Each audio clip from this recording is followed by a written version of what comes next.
Hello everybody, this is Manues and welcome back to the Eternal set review for Defiance with the second part of the Justice cards. So let's get going. Okay, so first off we have Causal Diplomat. It's a pretty innocuous 2-cost 1/1 that on summon silence another unit. In constructed this is clearly not what you need. There are way better silence effects like Lag Reinforcer for example. But in limited, this seems like a decent card. Sure, the 1/1 body is almost irrelevant, so it's not a particularly good 2-drop, but silence is pretty good value, and you might have some weapons, or your opponent might have some small units that you can still use this against. So I could see this being a decent card in limited. Probably still not great, because it's not that much better than the time spell that silences for 1, because the 1/1 body only does so much, but it is definitely better enough that I could see it being run in limited. On to the next card, Graft. This card is kind of a two-edged sword, and I think it's definitely a bit overrated right now. But it is a pretty solid card and a relevant tool, at least for colors that for color combinations that otherwise lack this type of effect.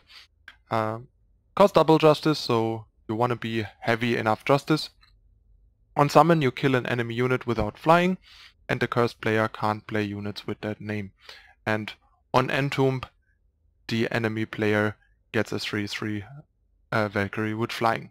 So a few things here. First of all, keep in mind it is a cursed relic, so if the opponent has a face aegis, you cannot kill their unit. The face aegis will just block the cursed relic, so the summon won't happen.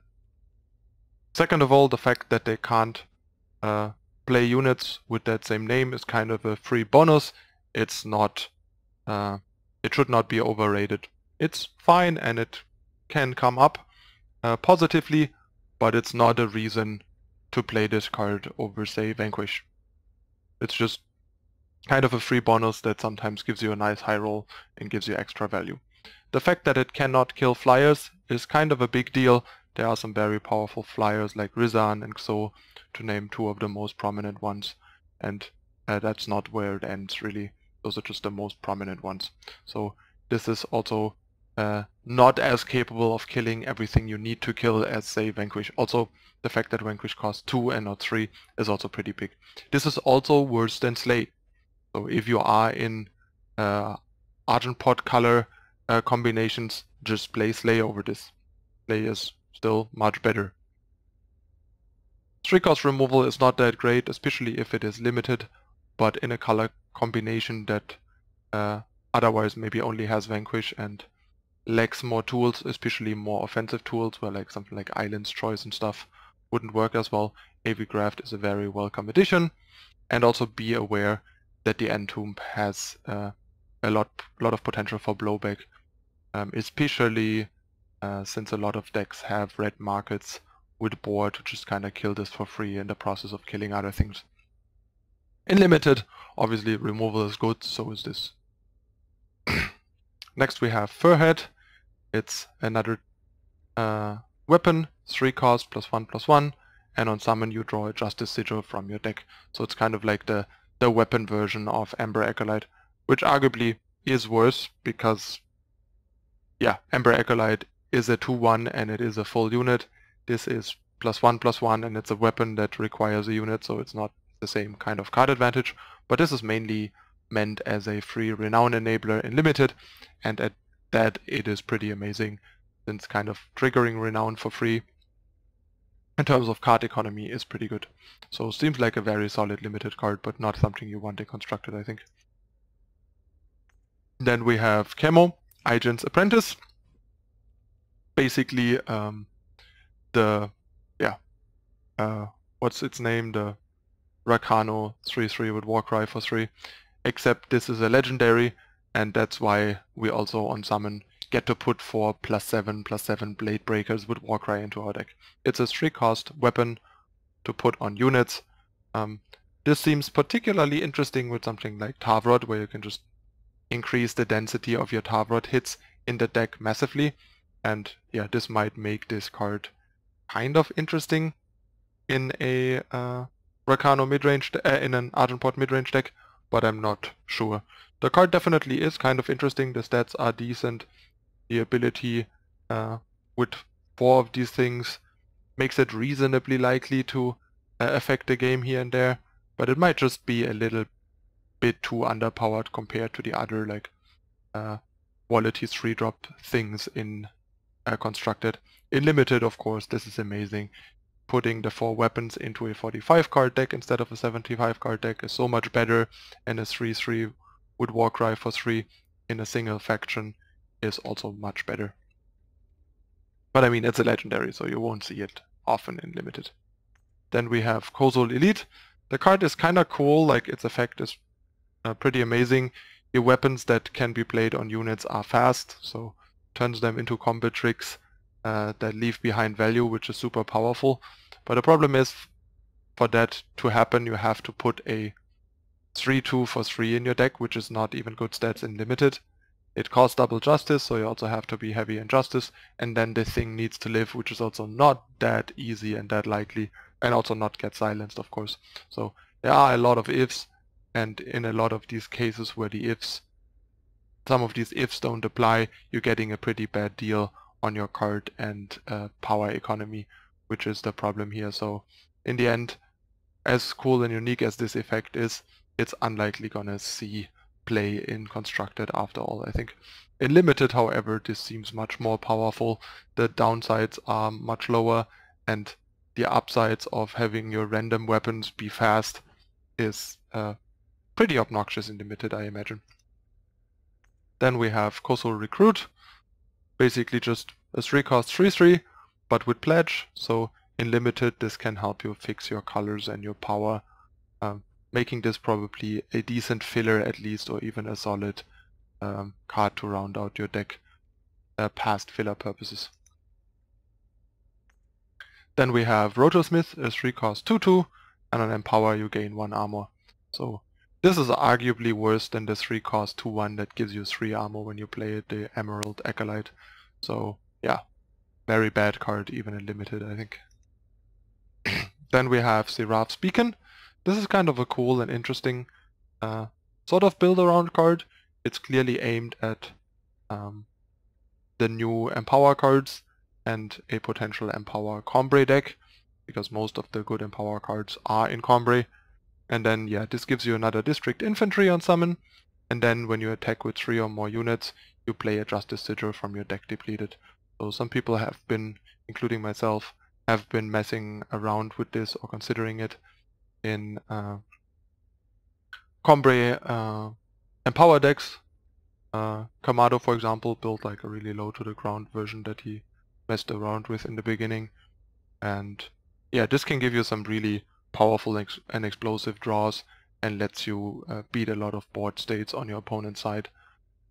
But requiring 3 or more units to be attacking is still quite a lot, so it is a bit situational. But the fact that you get the infantry on top makes it pretty decent, and it allows you to kind of ramp into some nice amounts of power that you then can use some power things on, like, I don't know, Crested Run or stuff like that. So it's kind of an interesting card, and it's probably only gonna get better with more cards in the future. In Limited, not sure how good it's gonna be, because I think it's actually a bit harder to make work and set up in Limited, and the infantry dislate is probably also gonna be worse, so I'm not sure how likely this is going to make it into most Limited decks. Then we have Ste Light Pistol, another Renown unit, 3-cost 3/3, and on Renown, Ste Light Pistol deals double damage this turn. So this is mostly a solid Limited card. In Constructed, it's only relevant for the kind of combat trick Berserk burst decks, since if this gets Berserk from a Gift of Battle or a Duskraider, you're effectively looking at a quadruple damage situation. And so far the only real double damage unit in, say, for example, Huru, which this combination usually is, or Huru plus a third color, was Rilgon's Disciple, and now you have another unit with double damage that you can give Berserk to and just kind of finish the opponent. So that's the only relevant aspect to this in Constructed, I think. Next we have Aerial Spotter. It's a 4-cost 2/1 flying, and on Renown you play a 3/2 Argenport Soldier. Pretty weird artwork. The head looks a bit like the head of a granny on an otherwise young female soldier. So that's kind of odd. But yeah, this is a limited card. If you have enough things to enable the Renown, I imagine this to be pretty good. Sure, a 2/1 flyer for 4 isn't that great, but it's still a flyer with a reasonable clock attacking for 2. And then if you get the Renown off reliably, you're getting a 2/1 flyer and a 3/2 ground guy, all for 1 card and the cost of 4 power. So that's pretty good then, I think. Next we have Relic Weapons. Another one of those cards that is interesting in theory, but a bit too weak for Constructed. You get a 4-cost 3/3, and when you play a weapon, it gets +1/+1. Obviously, the most important part here are Relic Weapons, since giving +1/+1 to them is particularly powerful, much more so than to regular weapons. In Limited, I imagine this to be really good. In Constructed, it's just a bit too slow and too expensive. Like, if this would cost 3, it would probably become interesting, because you could play this on turn 3 and then turn 4 Auric Runehammer as a 5/2 and stuff like that. But the way it stands, it's just a bit too understated and overcosted and slow. And last but not least, for the second part, we have Imperial Loyalist. It's a 4-cost 4/3 with Pledge, and on Renown you play another unit of your choice from your deck with cost equal to or less than the spell or weapon that you played on this. In Constructed, this is just too bad of a base body and too kind of conditional of a payoff, I think. But like in Limited, this seems like a potential powerhouse. Dropping like a bigger weapon or spell on this, getting another good unit from your deck is just really powerful and very swingy.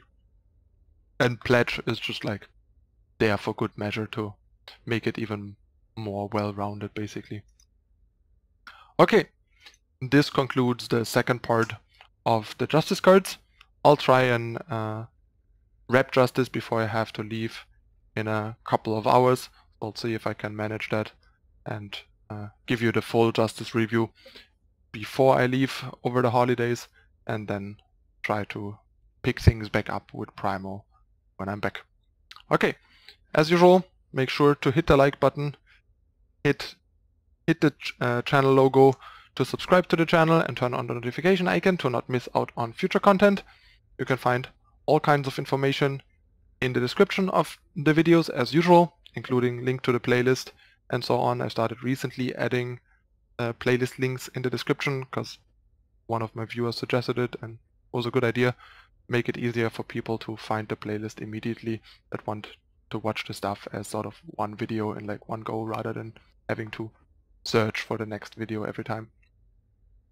And yeah, you can find me over on Twitter and Facebook and Twitch, so go there, hit the like and the follow button there as well, so you don't miss out on anything, and it also really helps expand my reach, so that support means a lot.